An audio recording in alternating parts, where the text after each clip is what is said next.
Welcome to the program. I am Amarachi Ubani. We'll begin with bittersweet news for relatives and families of the missing Malaysia flight MH370. Authorities say a piece of debris discovered on the French island of Réunion is probably from the plane. The Malaysian Prime Minister said on Wednesday that a flaperon that washed ashore the island and taken to the laboratory in Toulouse, France, convincingly confirms it was from the aircraft.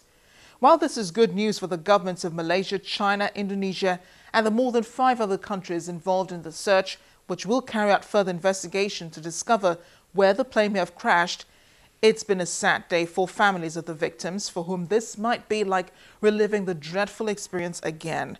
MH370 has been missing for more than a year now, and though an extensive search was carried out at the time the plane went missing, investigators may have to pore again over areas on the Indian Ocean or widen the search to make certain the location of the plane.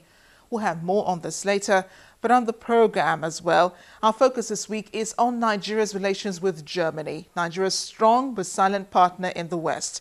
Don't forget, President Muhammadu Buhari was there 2 months ago for the G7 summit, though as an observer.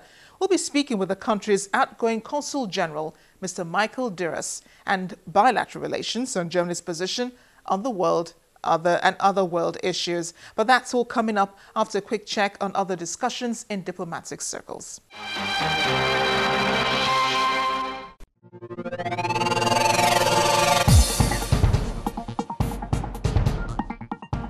Japan is remembering the horror of World War II in the city of Nagasaki, 70 years after the United States dropped an atomic bomb there, causing the war to end 6 days later.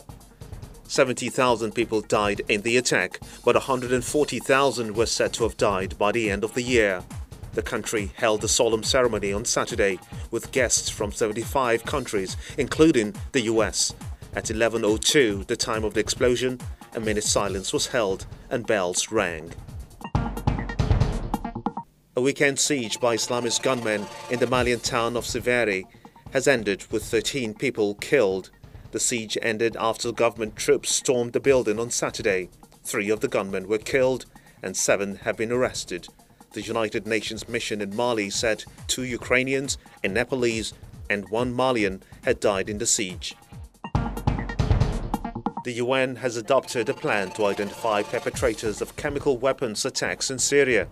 US Ambassador to the UN, Susan Rice, said this could send a clear message that the perpetrators will not go unpunished.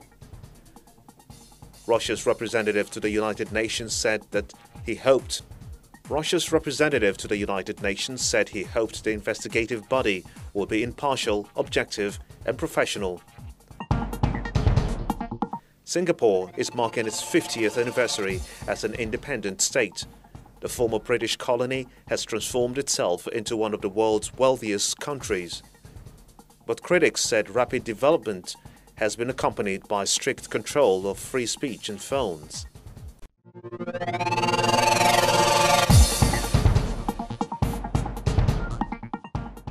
Welcome back. For a little more than 16 months, investigators from at least 9 countries have been involved in trying to find MH370, which similarly disappeared just a couple of hours after taking off from Kuala Lumpur. Some debris had been found during previous searches, but they all led to a dead end. The latest discovery is definitely a breakthrough in the case.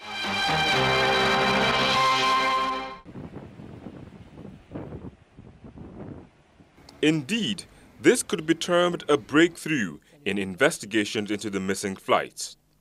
But despite the news, international crash experts have continued to examine the wing part that washed up on the island of Réunion. Malaysian officials who are leading the international crash investigation were present to witness the inspection of the part, which was flown to France's Toulouse laboratory. The country's Prime Minister on Thursday confirmed to the public that the Boeing 777 wing segment is from the missing flight MH370.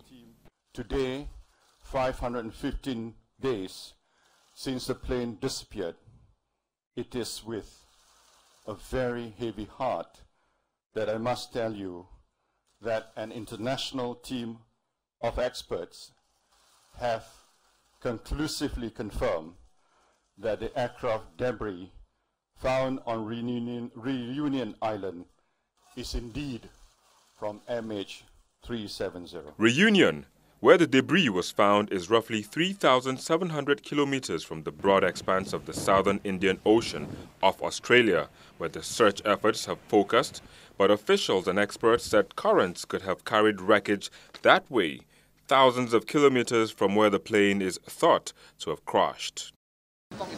Malaysians, on hearing the news, were very upset that it had taken so long for such news to come. Others want the government to continue searching for other plane parts. Over in China, relatives of the victims are angry.